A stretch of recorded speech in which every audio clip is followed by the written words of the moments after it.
Hello everyone. இப்போ நம்ம unit 1 electric charges and ஃபீல்ட்ல உள்ள ப்ராப்ளம் பார்த்துட்டு இருக்கோம். அந்த ப்ராப்ளத்தை ஃபுல்லாக ரீட் பண்ணிட்டு அப்புறம் வீடியோ கண்டினியூ பண்ணுங்க. இந்த ப்ராப்ளத்து மூலமா நீங்கள் எலக்ட்ரிக் ஃபீல்டு பொட்டன்ஷியல் டிஃபரன்ஸ் அப்புறம் பீரியாடிக் மோஷன் இதை பற்றியான கான்செப்ட் நீங்கள் லேர்ன் பண்ணுவீங்க. இதில் இப்போ இதில் என்ன கொடுத்துருக்காங்கன்னா அந்த ப்ராப்ளத்தில் பாடி வந்து கிரவுண்டில் ரெஸ்ட்டில் இருக்குது. ஸோ இந்த கிரவுண்டோட சர்ஃபேஸ் வந்து ஃப்ரிக்ஷன்லெஸ் சர்ஃபேஸாக இருக்கிறதுனால இந்த பாடியில் எந்த ஒரு இன்டர்னல் ஃப்ரிக்ஷனல் ஃபோர்ஸும் ஆக்ட் ஆக போகிறது இல்லை. அப்புறம் இந்த பாடிக்கும் ஒரு ரிஜிட் வாலுக்கும் இடையில 10 சென்டிமீட்டர் கேப் இருக்குது. அது போக இது இனிஷியலா பாடி ரெஸ்ட்ல இருக்குது. அதே சமயத்துல இந்த பாடிக்கு வந்து ஸ்பெசிஃபிக் சார்ஜ் இருக்குது. ஸ்பெசிஃபிக் சார்ஜோட value 8 micro coulomb per gram. அப்படின்னா 1 கிராம் சாம்பிள்ல 8 மைக்ரோ கூலும் சார்ஜ் குவான்டிட்டி இருக்கு. ஆனா அது மட்டும் இல்லாம இந்த சார்ஜ் குவான்டிட்டி வந்து positive charge. So positive charge. So அது மாதிரி எலக்ட்ரிக் இந்த இந்த இந்த மொத்த செட்டப்பும் electric field 10 100 volt per metre electric field 10 is 10th ஸ்ட்ரென்த்ல வந்து இது இருக்குது. யூனிஃபார்ம் எலக்ட்ரிக் ஃபீல்டு ஸ்ட்ரென்த்ல அது இருக்குது. ஸோ எலக்ட்ரிக் ஃபீல்டுனா ஃபர்ஸ்ட் நம்ம அந்த ஃபார்முலா ஒன்று பார்ப்போம். ஓகே. ஸோ இதில் என்ன கேட்டிருக்காங்கன்னா பீரியாடிக் டைம் பீரியட் என்ன கேட்டிருக்காங்க. டைம் பீரியட் இதில் வந்து எப்படி கண்டுபிடிக்கிறது, இந்த மோஷன் எப்படி ஒர்க் ஆகுது அப்படிங்கிறத ஃபுல் அண்ட் டீட்டெயிலாக பார்ப்போம். இப்போ இந்த இடத்துல ஃபர்ஸ்ட் எலக்ட்ரிக் ஃபீல்டு நம்மளுக்கு கொடுத்துருக்கிறது இந்த ஒரே ஒன்று. இந்த டைரக்ஷன் கொடுத்துருக்காங்க. எலக்ட்ரிக் ஃபீல்டு ஸ்ட்ரென்த் கொடுத்துருக்காங்க. ஸோ எலக்ட்ரிக் ஃபீல்டு ஸ்ட்ரென்த்தோட வேல்யூ பார்த்தீங்கன்னா வந்து இது ஒரு வெக்டார் குவான்டிட்டிங்கிறதுனால நான் போல்ட் ரெக்டர்ல மார்க் பண்ணியிருக்கேன். போல் வாஸ் ஈக்குவல் டு இங்கே I vector. So I vector பேசிக்காக நம்மளுடைய கோஆர்டினேட் சிஸ்டம் படி X axis Y axis I J right. So I வந்து unit directional X axis, X ஆக்சிஸில் யூனிட் டைரக்ஷனல் வெக்டார், ஜேங்கிறது ஒய் ஆக்சிஸில் உள்ள யூனிட் வெக்டார். இப்போ வந்து அஹ், இப்போ வந்து எது ஹை, இப்போ இந்த இடத்துல பார்த்தீங்கன்னா இந்த பொசிஷன் இந்த பாயிண்ட் இந்த ரெண்டு பாயிண்ட்ல எது லோ பொட்டன்ஷியல் இது ஹை பொட்டன்ஷியல் அப்படின்னு பார்ப்போம் இந்த எலக்ட்ரிக் ஃபீல்டில். ஸோ எலக்ட்ரிக் ஃபீல்ட் டைரக்ஷன் இந்த டைரக்ஷனில் இருக்குது.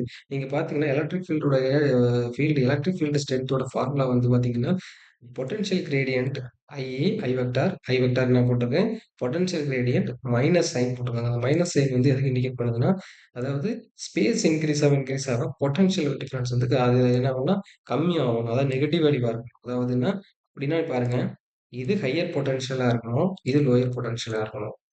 ஸோ இப்படி நான் இருந்தா தான் பாசிபிள். ஸோ அப்பனா மட்டும் தான் நம்மளுக்கு கரெக்டான இது இருக்கும். ஸோ இப்போ நம்ம கரெக்டா எல்லாமே வரைஞ்சுட்டோம் ஆக்சுவலா. ஸோ இப்போ வந்து இப்போ வந்து பொட்டன்ஷியல் கிரேடியன்ட் எடுத்து பார்த்தாச்சுன்னா இது பேசிக்கா இது நெகட்டிவ் வேல்யூ வரும் பாருங்க. ஏன்னா நம்மளோட இது இங்க இருந்து இந்த டைரக்ஷன் போகுதா. அப்போ lower potential minus higher potential value negative value கிடைக்கும். ஆல்ரெடி ஒரு நெகட்டிவ் இருக்கிறதுனால நெகட்டிவ் நெகட்டிவ் கட் ஆயிரும். So positive value. இப்போ நம்மளோட இ வெக்டர் எக்ஸாக்டா பாசிட்டிவ் ஐ வெக்டரா இருக்கு. ஸோ நம்ம கண்டுபிடிச்சது கரெக்ட் தான். இது ஹையர் பொட்டன்ஷியல், இது லோயர் பொட்டன்ஷியல். ரைட். ஸோ இதே போல இங்க எலக்ட்ரிக்கல் ஃபீல்டோடைய யூனிட் வந்து நியூட்டன் பெர் கூலும். அதே போல கிராவிடேஷனல் ஃபீல்டுக்கு என்ன யூனிட்னா newton per KG. Gravitational field ஜியோட யூனிட் வந்து மீட்டர் பெர் செகண்ட் ஸ்கொயர் தான் கரெக்ட் தான். இதுக்கு இன்னொரு பேரும் உண்டு நியூட்டன் பெர் கேஜி. நீங்க வந்து சைன் கன்வென்ஷன்ல நீங்க போட்டீங்கன்னா நியூட்டன் பெர் கேஜி கிடைக்கும். ஸோ இந்த ரெண்டுமே ஒரே கான்செப்ட்ல இயங்கக்கூடியது. அப்படின்னா என்னன்னா அந்த கிராவிடேஷனல் ஃபீல்டாக இருக்கட்டும், எலக்ட்ரிக் ஃபீல்டாக இருக்கட்டும், ஹையர் பொட்டன்ஷியல்லேருந்து லோயர் பொட்டன்ஷியல் நோக்கி தான் அதோட டைரக்ஷன் இருக்கும் பாருங்க. ஹையர் பொட்டன்ஷியல் லோயர் பொட்டன்ஷியல் நோக்கி தான் அந்த டைரக்ஷன் இருக்கும். இப்போ உதாரணத்துக்கு இது இது எப்படி ஒர்க் ஆகுது, இந்த சிஸ்டம் எப்படி வந்து இந்த கான்செப்ட் வந்து ஒர்க் ஆகுதுங்கிறத ஒரு சிம்பிள் எக்ஸ்பிளனேஷன் பண்றேன் பாருங்க. ஒரு பந்தை மேல் நோக்கி எறியறீங்க, இல்லைன்னா ஃபர்ஸ்ட் கீழ் நோக்கி எறியறீங்கன்னு வைப்போம். அதாவது பந்தை மேலே இருந்து ரைட் மேல் நோக்கியே நீங்க எறியறீங்க அப்படின்னா ஃபர்ஸ்ட் இதோட எலிவேஷன் பாத்தீங்கன்னா இது லோயர் பொட்டன்ஷியல், இது ஹையர் பொட்டன்ஷியல். அப்போ பந்தை கீழே இருந்து நம்ம மேல ஒரு பொருளை வந்து லோயர் பொட்டன்ஷியல்ல இருந்து ஹையர் பொட்டன்ஷியலுக்கு நம்ம கொண்டு போறோம்னா நம்ம அடிஷ்னலா ஒர்க் அந்த சிஸ்டத்துக்கு கொடுக்கணும். அந்த பந்துக்கு கொடுத்தாதான் அது மேல போகும். அப்படி இல்லைன்னா அது எனர்ஜியை கன்வெர்ஸா எடுத்துக்கும். ஃபார் எக்ஸாம்பிள் இந்த பந்தை நான் மேல நோக்கி எறிகிறேன். அப்போ இனிஷியலா ஒரு வெலாசிட்டி இருக்கும். ஃபர்ஸ்ட் இனிஷியலா ஒரு ஸ்பீடு இருக்கும். அதுக்கப்புறம் மேல போகும்போது ஒரு ஸ்பீடு கம்மியாகும். இந்த ஸ்பீடு கம்மியாகிறதுக்கு இன்னொரு இன்டர்பிரேஷன் என்னன்னா அது அந்த அந்த எனர்ஜியை ஒர்க்கா கன்வெர்ட் பண்ணுதுன்னு அர்த்தம். அந்த ஒர்க்கை வந்து நம்ம கொடுக்கக்கூடிய ஒர்க்கு பதிலா இது வந்து எடுத்துக்குது. ஃபார் எக்ஸாம்பிள் இதோட ஸ்பீடு இனிஷியலா இன்க்ரீஸ் ஆகுது. போக போக ஏன்னா மேல் நோக்கி போறதுனால டைரக்ஷன் இதோடைய டைரக்ஷன் அப்படியே மேல் நோக்கி போறதுனால இந்த பந்து மேல் நோக்கி போறதுனால இதோட ஸ்பீடு ஃபர்ஸ்ட் இன்க்ரீஸா கம்மியாகுது. இப்போ கம்மி இனிஷியலா அதோட இனிஷியல் கைனடிக் எனர்ஜி இன்க்ரீஸா இருக்கு. அதுக்கு ஃபைனல் கைனடிக் எனர்ஜி கம்மியாகுது. அப்போ இந்த எனர்ஜி கம்மியாகிற எனர்ஜி வந்து எதுக்கு யூட்டிலைஸ் ஆகுதுன்னா இது இதுக்கு இந்த பொசிஷன்ல இருந்து அதாவது லோயர் பொட்டன்ஷியல் இருந்து ஹையர் பொட்டன்ஷியலுக்கு ஒரு ஒர்க் தேவைப்படும். அது நம்ம நம்ம கொடுக்காட்டினாலும் இந்த எனர்ஜி சிஸ்டம் எடுத்துக்கும். அதனால தான் அது தேவைப்படும். ஆனா அதே இது அந்த பந்து மேலே இருந்து கீழே வருதா நம்ம அசியூம் பண்ணிப்போம். அதாவது அதே சமயத்துல இந்த பந்து மேலே இருந்து கீழ வருதான்னு அஸ்யூம் பண்ணாச்சுன்னா, அப்ப என்ன நடக்கும்? மேல வந்து லோயர் வெலாசிட்டி இருக்கும். கீழ ஹையர் வெலாசிட்டியா மாறிடும். எப்படின்னா, நீங்க வந்து எந்த எந்த ஒரு எதுவுமே பண்ணாட்டாலும் இந்த ஒர்க் நம்மளுக்கு கிடைக்குது அப்படின்னா, பார்த்தீங்கன்னா, அதாவது எனர்ஜி எனர்ஜி இன்கிரீஸ் ஆகுது. இனிஷியலா நமக்கு ஒரு நம்மளுடைய பந்துல ஒரு எனர்ஜி இருக்கு. கைனடிக் எனர்ஜி இருக்கு. 1/2 mv². ஃபைனலா பார்த்தீங்கன்னா, கொஞ்சம் தூரம் கழிச்சு பார்த்தாச்சுன்னா, இதோட இன்கிரீஸ் ஆயிருக்கு. வெலாசிட்டி இன்கிரீஸ் ஆகுதுன்னா, கைனடிக் எனர்ஜி இன்கிரீஸ் ஆயிருக்கு. அப்போ எனர்ஜில வந்து சேஞ்சஸ் நடந்திருக்கு. இப்ப எனர்ஜி இன்கிரீஸ் ஆயிருக்கு நம்ம பந்துல. அந்த இன்கிரீஸ் ஆனதுக்கு காரணம் இதுல ஒர்க் நடந்திருக்கு ஆக்சுவலா. ஒர்க் வந்து இந்த கிராவிட்டி பண்ணியிருக்கு இந்த ஒர்க். ஓகேவா? ஸோ இதுதான் இந்த அந்த அந்த ஃபீல்டு. இதே கான்செப்ட் தான் இங்கேயும். இங்கேயும் பார்த்தீங்கன்னா, இங்க மாஸ் தான் ஹீரோ. இங்க மாஸ் இருக்கும். இங்க சார்ஜ் இருக்கும். இங்க சார்ஜ நீங்க வந்து இந்த எலக்ட்ரிக் ஃபீல்டுல இந்த சார்ஜ் இங்க இருந்து ஒரு இடத்துல இருந்து இதே டைரக்ஷனுக்கு மூவ் ஆச்சுன்னா, நம்மளுக்கு ஒர்க் கிடைக்கும். அதாவது பேசிக்கா அந்த எனர்ஜியானது வேற ஏதோ ஒரு விஷயத்துக்கு கன்வெர்ட் கன்வெர்ட் கன்வெர்ட் பண்ணப்படும். ஆனா அதே சமயத்துல இந்த இந்த இது இங்க இருந்து அதாவது இப்போ அந்த பிளாக் இந்த சார்ஜ் பார்ட்டிகிள் இருக்குல்ல, அந்த சார்ஜ் பார்ட்டிகிள் இங்க இருந்து லோயர் பொட்டன்ஷியல்ல இருந்து ஹையர் பொட்டன்ஷியலுக்கு நம்ம கொண்டு போறோம்னா, நம்ம அடிஷனலா ஏதோ ஒரு ஒர்க் நம்ம குடுக்கணும். அதான் விஷயம். ஸோ இதுதான் மொத்த கான்செப்ட். ஸோ இதுதான் நான் இந்த இதுக்குள்ள இத நான் உங்கள்ட்ட சொல்லணும்னு நெனச்சேன். ரைட். ஸோ இப்போ பார்த்தீங்கன்னா, இப்ப அதே மாரி வொர்க் டன். அதான் அந்த வொர்க் ஆக்சுவலா. இந்த வொர்க் டன் அப்படிங்கிறது இந்த potential difference time a charge. அதாவது இந்த பொட்டன்ஷியல் டிஃபரன்ஸ் அப்படிங்கிறது வந்து எவ்வளோ வொர்க் டன் பெர் பொட்டன்ஷியல் டிஃபரன்ஸ்னா என்ன தெரியுமா? Work done per unit charge. So potential difference work done unit சார்ஜ்னா எனக்கு எவ்வளோ சார்ஜ் இருக்குன்னா, அப்போ அவ்வளோ சார்ஜுக்கு அப்போ மொத்தம் எவ்வளோ வொர்க் டன் நடந்திருக்கும். அதுதான் கான்செப்ட் ஆக்சுவலா. எனக்கு இந்த வீடியோ உங்களுக்கு இந்த இந்த கான்செப்ட் புரியும் நம்புறேன். Okay fine. இப்போ நம்ம ஃபாஸ்ட்டா இதோட ஃப்ரீ பாடி டயகிராம் எல்லாம் வரைவோம். ஓகே. இப்போ நம்ம ஃபர்ஸ்ட் இந்த magnet of electric field with respect to the to position. அதாவது நம்ம இதை நீங்க வச்சலாம். இதை தான் நம்ம எக்ஸ் கோஆர்டினேட்டா நம்ம எடுத்துக்கணும். அதாவது எக்ஸோட பேசிக்கா இதோட எக்ஸோட வேல்யூ பார்த்தீங்கன்னா இங்க இருக்கு ஆக்சுவலா. ஸோ இதுதான் மீனிங். ரைட். One second. பாருங்க எக்ஸோட வேல்யூ இந்த இதுதான் எக்ஸாக்டா நான் இதுல இந்த இடம் தான். இப்போ எக்ஸ் பொசிஷனை பொறுத்து சொல்றேன். பட் இப்போ எலக்ட்ரிக் ஃபீல்டு வந்து யூனிஃபார்மா இருக்கிறதுனால இதோடைய ஸ்ட்ரென்த் அதாவது நம்ம போட்டது இந்த வேல்யூ தான்.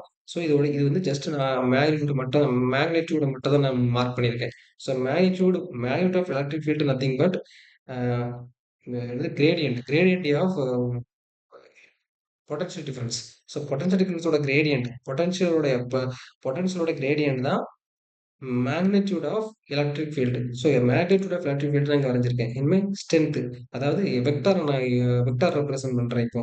ஸோ வெக்டார் ரெப்ரசென்ட் ஐ வெக்டார்ல இருக்குது நியூட்டன். ஸோ இது இப்போ வெக்டார் ரெப்ரசென்ட் பண்ணோம்னா magnitude time direction. So direction I vector போட்டுட்டேன். கரெக்டா போட்டேன். So magnitude of force at each position. ஒவ்வொரு பொசிஷன்லயும் அதோட மேக்னிட்யூட் ஆஃப் ஃபோர்ஸ் எவ்வளவு ஆக்ட் ஆகுது. அதாவது இந்த பாடி மேல எவ்வளவு ஃபோர்ஸ் ஆக்ட் ஆகுது. ஏன்னா அந்த பாடி வந்து ஒரு சார்ஜ்டு பார்ட்டிகல் அப்படிங்கிறதுனால அது இந்த எலக்ட்ரிக் ஃபீல்டுக்கு ரெஸ்பான்ஸ் பண்ணும். ஸோ அது உங்களுக்கு தெரியும். ஸோ அப்போ வந்து அதோட வேல்யூ எஃப் எலக்ட்ரிக் ஃபீல்டுனா என்ன? Force per unit charge. So அப்படிங்கும்போது இங்க எவ்வளோ மொத்த குவான்டிட்டி சார்ஜ் எல்லாம் பெருக்கும்போது மொத்த ஃபோர்ஸ் நமக்கு கிடைச்சிரும். இப்போ இ இன்ட்டு கியூ நம்மளுக்கு இது வேல்யூ கிடைக்கும். ஸோ இதுலேருந்து எஃப் வேல்யூ நம்ம எப்படி கண்டுபிடிப்போம்? எஃபோட வேல்யூ பார்த்தீங்கன்னா ஸ்ட்ரெயிட்டாக இஎக்ஸ் வந்து 100. ஸோ கியூவோட வேல்யூ பார்த்தீங்கன்னா இங்கே நான் என்ன எடுத்திருக்கேன்னா நம்மளுடைய இங்க என்ன கொடுத்துருக்காங்க?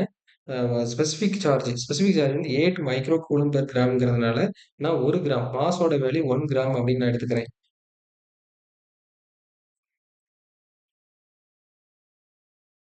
Mass of the box body is 1 gram. நீங்க எத்தனை கேஜி 1 கேஜி எடுத்தாலும் அதே ஆன்சர் வரும். கரெக்டான ஆன்சர் தான் அதுக்கு கரஸ்பாண்டிங்கான வேல்யூ வரும். கரெக்டான இதை இப்பவும் கடைசி ஃபைனல் ஆன்சர் சேம் தான் வரும். So mass is 1 gram. இப்போ எம் இஸ் ஈக்குவல் டு 1 கிராம்னு எடுத்துக்கிறேன். ஸோ எம் வந்து மாஸ் 1 கிராமா இருந்துச்சுன்னா இந்த பாடியில எவ்வளவு சார்ஜ் மொத்தமா இருக்கும்னா 8 மைக்ரோ கூலும் தான் இருக்கும். ஸோ அதனால 8 மைக்ரான் கூலுமா நான் பெருக்கணும்னா எனக்கு வந்து டோட்டல் ஃபோர்ஸ் நம்மளுக்கு கிடைச்சிருது. அதாவது இந்த ஃபோர்ஸ் ஆக்ட் ஆகக்கூடிய இந்த பாடி மேல ஆக்ட் ஆகக்கூடிய ஃபோர்ஸ் நம்மளுக்கு கிடைக்குது. இப்ப நான் இது ஜஸ்ட் மேக்னிட்யூட்ல தான் எழுதினேன். இப்ப வெக்டார்ல எழுதியிருக்கேன். ஸோ வெக்டார் எப்படி எழுதுவோம்னா நம்மளுடைய எலக்ட்ரிக் ஃபீல்ட் டைரக்ஷன். ஏன்னா இது வந்து பாசிட்டிவ் சார்ஜ் அப்படிங்கிறதுனால எலக்ட்ரிக் ஃபீல்டுடைய டைரக்ஷன்ல தான் இதோட டைரக்ஷன் இருக்கும் அப்படிங்கிறதுனால சேம் இதே நெகட்டிவ் சார்ஜ் இருந்துச்சுன்னா அது ஆப்போசிட்ல இருக்கும். நம்ம அதை பத்தி ஒரி பண்ண வேண்டாம். இப்போதைக்கு பாசிட்டிவ் சார்ஜ் அப்படிங்கிறதுனால இதோட டைரக்ஷன் பாசிட்டிவா தான் இருக்கும். இது அதாவது எலக்ட்ரிக் ஃபீல்டோட டைரக்ஷன்ல தான் இருக்கும். ஸோ இதுதான் சைன் கன்வென்ஷன். ரைட். ஸோ வந்து இப்போ வந்து to find the acceleration of the body. இப்ப நம்ம வந்து ஃபோர்ஸ் வேல்யூ நம்ம கண்டுபிடிச்சிட்டோம். ஸோ இதுதான் என்னது இவ்வளோ ஃபோர்ஸ் தான் ஆக்ட் ஆகுது அப்படிங்கிறத கண்டுபிடிக்கிறோம். அப்ப இதுதான் பேசிக்கா நீங்க பார்த்தீங்கன்னா, இதோடைய 12த் உங்களுடைய 12த் பாடம் முடியுது. இனிமே இதுக்கப்புறம் ஃபுல்லா 11த் பாடம் தான். 11த்ல உள்ள நியூட்டன்ஸ் லா தான் நம்மளுக்கு ஹெல்ப் ஆகும். இப்போ உங்களுக்கு தெரியும். இப்ப இதுவரைக்கும் நம்ம எதுக்கு கஷ்டப்பட்டுருக்கோம்னா, இந்த பாடியில என்னென்ன ஃபோர்ஸ்லாம் ஆக்ட் ஆகுது அப்படிங்கிறதுக்காண்டி. சரி ரைட்டு. இப்ப பார்த்தீங்கன்னா, இதுல இது இந்த இப்ப ஃப்ரீ பாடி டயகிராம் வரைவோம் இந்த பாடிக்கு. இந்த ஃப்ரீ பாடி டயகிராம் வந்துச்சுன்னா, ஃபோர்ஸ் வெக்டார் பார்த்தீங்கன்னா, என்ன வெக்டார் இருக்கும் பார்த்தீங்கன்னா, இந்த எஃப் மேக்னிட்யூட் எஃப் ஆக்சுவலா நான் எழுதியிருக்கேன். சரி எஃப் ஐ வெக்டார் இருக்குங்க. ஏன்னா இது வந்து என்னது இது எலக்ட்ரிக் ஃபீல்டுக்குள்ள வரக்கூடிய ஃபோர்ஸ். அப்புறம் இந்த கிராவிட்டி ஃபோர்ஸ் ஆப்வியஸா நெகட்டிவ். ஏன்னா கிராவிட்டி கீழ இருக்கிறதுனால negative minus MG J vector. அப்புறம் இந்த பாடிக்கும் ஃப்ளோருக்கும் கான்டாக்ட் இருக்கிறதுனால நார்மல் ஃபோர்ஸ் ஜெனரேட் ஆகும். இந்த normal force N vector is equal magnitude of N times J vector. So இதெல்லாம் போட்டாச்சு. இதுக்கு மேல இந்த பாடியில எந்த ஒரு ஃபோர்ஸும் ஆக்ட் ஆக போறதில்ல. கரெக்ட்டா தான் இருக்கு. இதுக்கு நம்ம எல்லா ஃபோர்ஸையும் கரெக்ட்டா மார்க் பண்ணிட்டோம். வெக்டார்லயே ஃபார்ம் பண்ணிட்டோம். Which is equal to kinetic diagram. So இப்போ காஸ் டயகிராம் வரைஞ்சாச்சு. அதுக்கு ஈக்குவலான எஃபெக்டிவ் டயகிராம் எப்படி இருக்கும்? ஸோ எஃபெக்ட் என்ன எஃபெக்ட்டா இருக்க போது, இந்த பாடி வந்து ஆக்ஸலரேட் ஆகும் ஆக்சுவலா. ஸோ பாடியோட ஆக்ஸலரேஷன் எவ்வளோட value? Mass into acceleration vector. So ஆக்ஸலரேஷனோட வெக்டார் என்ன?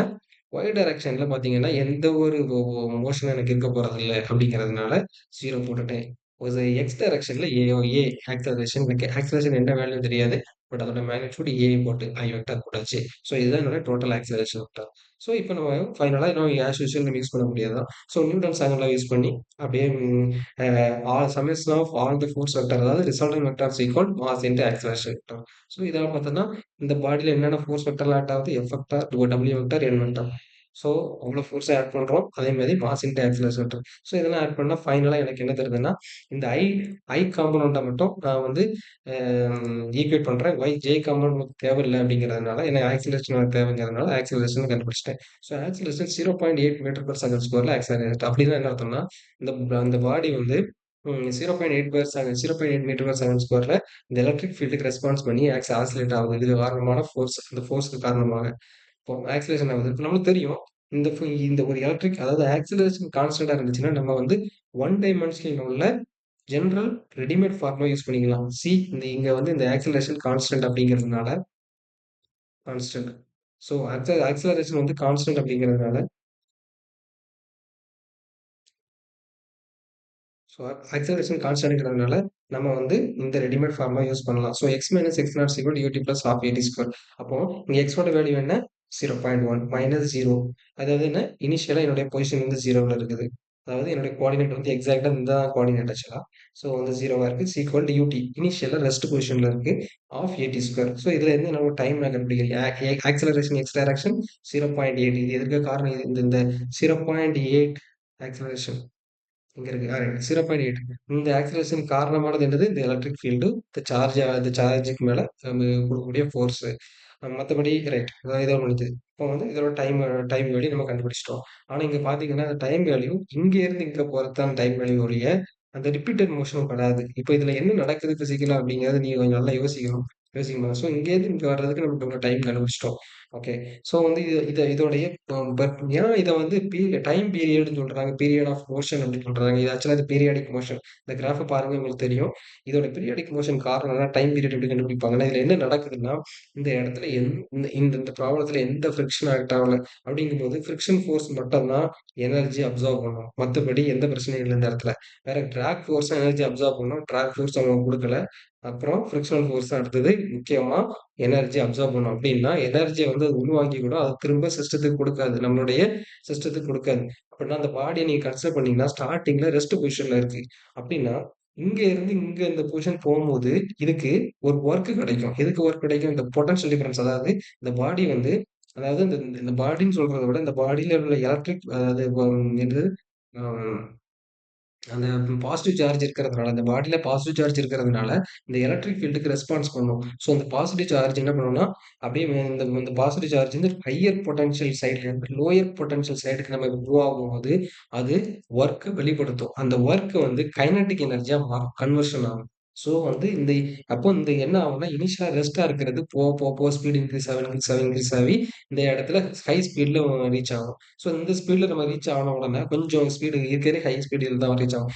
ரீச் ஆன உடனே இந்த வால் என்ன பண்ணும்னா, கொலிஷன் நடக்குது. இந்த வாலுக்கும் இதுக்கும் கொலிஷன் நடந்து மறுபடியும் ரிட்டர்ன் போகுது. அப்படி ரிட்டர்ன் போகும்போது என்ன சொல்றாங்கன்னா, இந்த கொலிஷன் வந்து பெர்ஃபெக்ட்லி எலாஸ்டிக்கா இருக்குது. அப்படின்னா நம்மளுக்கு எனர்ஜி லாஸ் கிடையாது. அப்படின்னா என்ன வெலாசிட்டில இங்க இருக்கோ அதே வெலாசிட்டில ரிட்டர்ன் போகுது. ஸோ அப்படி ரிட்டர்ன் போகும்போது என்ன நடக்குது? இப்ப பாருங்க இப்பதான் இவங்க யோசிக்கணும். இப்ப இங்க ஒரு எனர்ஜி நம்மளுக்கு கைனடிக் எனர்ஜி கிடைக்குது. எப்படி இந்த பந்த வந்து நீங்க வந்து இங்க தூக்கி போட்டீங்கன்னா, மேல வரைக்கும் பெய்யி அப்படி நின்னு அதுக்கப்புறம் கீழ வருமோ, அதே போல தான் இங்கேயும் நடக்குது. இங்கேயும் பார்த்தீங்கன்னா, இதுக்கப்புறம் எனர்ஜி இதுக்கப்புறம் கைனடிக் எனர்ஜி இன்கிரீஸ் ஆகி இந்த பக்கம் போகுது. அப்ப எனர்ஜி இன்கிரீஸ் ஆகுது. ஆனா நம்மளுடைய ஃபீல்டுக்கு ஆப்போசிட்ல இருக்கிறதுனால, இந்த ஃபீல்டு அதாவது இப்ப என்ன நடக்குது? இப்போ நம்மளுடைய சிஸ்டம் அதாவது நம்மளுடைய பாடி அந்த சார்ஜ் பார்ட்டிகிள் வந்து லோயர் பொட்டன்ஷியல்ல இருந்து ஹையர் பொட்டன்ஷியல் எனர்ஜிக்கு போக பாக்குது. இப்போ லோயர் பொட்டன்ஷியல்ல ஒரு ஒரு எனர்ஜி கைனடிக் எனர்ஜி வச்சிருக்கு. அது போக நம்ம வேற எதுவுமே நம்ம கையில எதுவுமே கிடையாது. ஃப்ரிக்ஷன் எதுவும் கிடையாது. Okay fine. இப்போ அதனால அப்படி என்ன நடக்கும்? இப்போ போன உடனே இது இங்க lower potential lower potential higher potential போக நம்மளுக்கு ஒர்க் அது குடுக்கணும். நம்ம ஒர்க் குடுக்கலன்னோனே இதோடைய கைனடிக் எனர்ஜி அதுவே ஒர்க் எடுக்கும். இப்படி எடுக்கும்போது ஆட்டோமேட்டிக்கா ஃப்ரிக்ஷன் எதுவுமே இல்லாதனால, இது மறுபடியும் அதே எக்ஸாக்ட்டா இனிஷியல் பொசிஷனுக்கு மறுபடியும் வந்துரும். இப்படியே இந்த மோஷன் ரிப்பீட் ஆயிட்டே இருக்கும். இப்ப நம்மளுடைய டாஸ்க் என்னன்னா, எவ்வளவு டைம் பீரியட் இருக்கும் அப்படிங்கிறத நம்ம பார்க்கணும். ஸோ டைம் பீரியட் நம்ம பார்க்கறதுக்கு பார்த்தீங்கன்னா, இதுல நான் கரெக்ட்டா நான் வரைஞ்சிருக்கேன். இத நீங்க பாருங்க. நம்மளுடைய நம்மளுடைய ஈக்குவேஷன் பொசிஷன பார்த்தீங்கன்னா, குவாட்ராட்டிக் ஈக்குவேஷன்ல இருக்குது. X minus X naught equal to UT plus half AT square. So position பார்த்தீங்கன்னா, குவாட்ராட்டிக் ஈக்குவேஷன் இருக்கிறதுனால, இப்ப நீங்க பாருங்க, இந்த இடத்துல இருந்து இது அப்போ ம் இப்ப இது இது எப்படி ஒர்க் ஆகும் அப்படின்னு பார்த்தீங்கன்னா, இந்த கிராஃப் வரையறது ரொம்ப ஈஸி. இந்த கிராஃப் வரையறதுக்கு நீங்க வந்து ஸ்லோப்ங்கிற கான்செப்ட் யூஸ் பண்ணாலே ஈஸியா நம்ம வந்து பண்ணிடலாம். ஸோ உங்களுக்கு தெரியும் வெலாசிட்டி அப்படிங்கிறது என்னது ஆக்சுவலா velocity velocity v is equal to dx by dt. So dx by dt தான் வெலாசிட்டி உங்களுக்கு தெரியும். ஸோ வெலாசிட்டி நம்ம இங்க இங்க இங்க என்ன நடக்குது ஆக்சுவலா வெலாசிட்டி இனிஷியலா ரெஸ்ட்ல இருக்கு. 0வா இருக்கு. அதுக்கப்புறம் இன்கிரீஸ் ஆயிட்டே போயிட்டு இருக்கு. அதாவது பொசிஷன் போக அல்லது டைம் போக இன்கிரீஸ் ஆயிட்டே போகுது. அப்புறம் time t is equal to 0.5 செகண்ட்ல மேக்ஸிமம் அட்டைன் பண்ணுது. அதுக்கப்புறம் அதோட டைரக்ஷன் ஜஸ்ட் அதே மேக்னிட்யூட் ஜஸ்ட் சேஞ்ச் ஆகுது. சேஞ்ச் ஆகி மறுபடியும் 0 ரெஸ்ட் பொசிஷனுக்கு வந்துருது. ஸோ இதுதான் அங்க நடக்குது. அதே போல பாருங்க. ஃபர்ஸ்ட் வெலாசிட்டிங்கிறது வந்துருது dx by dt. ஸோ அப்படின்னா பொசிஷன் அதாவது பொசிஷன் டைம் கிராஃபோடைய ஸ்லோப் தான் வெலாசிட்டி அப்படிங்கிறதுனால இனிஷியலா வெலாசிட்டி 0ல இருக்குங்கிறதுனால, ஸ்டார்ட்டிங்ல பாருங்க இதோடைய ஸ்லோப் வந்து 0வா இருக்கு. பாத்தீங்கன்னா உங்களுக்கு தெரியும். ஸ்டார்ட்டிங்ல இதோடைய பொசிஷன் அதாவது இதோடைய ஸ்லோப் வந்து எக்ஸாக்ட்டா 0வா இருக்கு. இந்த இடத்துல 0வா இருக்கு. அதுக்கு போக அது அது அது அது போக அம் அ ஒன் செகண்ட். ஸோ பொசிஷன் வந்து 0வா இருக்கு. ஸ்லோப் வந்து 0வா இருக்கு ஸ்டார்ட்டிங்ல. அப்போ வந்து வெலாசிட்டி 0வா இருக்கு. அப்போ அது போக அதுக்கப்புறம் என்ன நடக்குது? ஃபர்தரா இது போக வெலாசிட்டி இன்கிரீஸ் ஆயிட்டே போயிட்டுருக்கு. அப்படின்னா ஸ்லோப்பும் நம்மளுடைய கர்வ்ல இன்கிரீஸ் ஆயிட்டே போயிட்டுருக்கணும். ஏன்னா பொசிஷன் கிராஃப்ல. ஸோ ஸ்லோப் இன்கிரீஸ் ஆயிட்டே போயிட்டுருக்குங்கிறத நம்மளால புரிஞ்சுக்க முடியுது. ஒரு பாயிண்ட்ல மேக்ஸிமம் ரீச் ஆகுது. ஸோ மேக்ஸிமம் ரீச் ஆகுது. இந்த இடத்துல கொலிஷன் நடக்குது. கொலிஷன் நடந்த உடனே அது அப்படியே ஆப்போசிட் டைரக்ஷன்ல போறதுனால, ஸ்லோப் அப்படியே அதாவது வெலாசிட்டி நம்மளுக்கு என்ன வெலாசிட்டி பாசிட்டிவ் வெலாசிட்டி இருந்துச்சோ அதே இது நெகட்டிவ் வெலாசிட்டியா மாறிடுது. ஸோ ஸ்லோப் சடனா நெகட்டிவா மாற ஆரம்பிச்சிருது. பாருங்க ஸ்லோப் அப்படியே கம்மியாயிட்டே போகுது பாருங்க. ஸ்லோப் கம்மியாகி லாஸ்ட்ல 0க்கு போயிருது. ஸோ இப்படிதான் கிராஃப். ஸோ இதுதான் time taken for one complete cycle. இப்படியே ப்ராசஸ் கன்டினியூஸா நடந்துகிட்டே இருக்கும். இந்த மாதிரி போய்க்கிட்டே இருக்கும். ஸோ இதுதான் கான்செப்ட். ஸோ டைம் பீரியட்னா உங்களுக்கு என்ன தெரியுது? இப்போ பீரியாடிக் மோஷன் என்னன்னு உங்களுக்கு தெரியும் நம்புறேன். பீரியாடிக் மோஷன்னா ரிப்பீட்டட் மோஷன். ஒரு மோஷன் அப்படி ரிப்பீட் ஆயிட்டே இருக்கும். நம்ம ஜஸ்ட் ஒரு சைக்கிளுக்குள்ள டைம் பீரியட். ஸோ இதுதான் டைம் பீரியட். அத மட்டும் நம்ம கரெக்ட்டா கண்டுபிடிக்கணும். ஸோ அததான் நம்ம இங்க கேட்டிருக்காங்க. நம்ம ஃபர்ஸ்ட் பாதியில உள்ள டைம் மட்டும் கண்டுபிடிச்சிருக்கோம். 0.5 செகண்ட். அப்படி கிடையாது. நம்ம ஃபுல்லா கண்டுபிடிக்கணும் அப்படிங்கிறதுனால, இங்க வந்து பாத்தீங்கன்னா, இங்க வந்து இந்த இந்த மோஷன் வந்து பாத்தீங்கன்னா, இதுல எந்த ஃபிரிக்ஷனும் இல்லங்கிறதுனால ஆட்டோமேட்டிக்கா 0.5 plus 0.5 1 second answer. So 1 second தான் ஆன்ஸர். இதுதான் ஆன்ஸர். ஓகே. ஸோ இது உங்களுக்கு கான்செப்ட் நல்லா புரியும் நம்புறேன். இதுல ஏதாவது டவுட்ஸ்னா எனக்கு கமெண்ட் பண்ணுங்க. Thank you.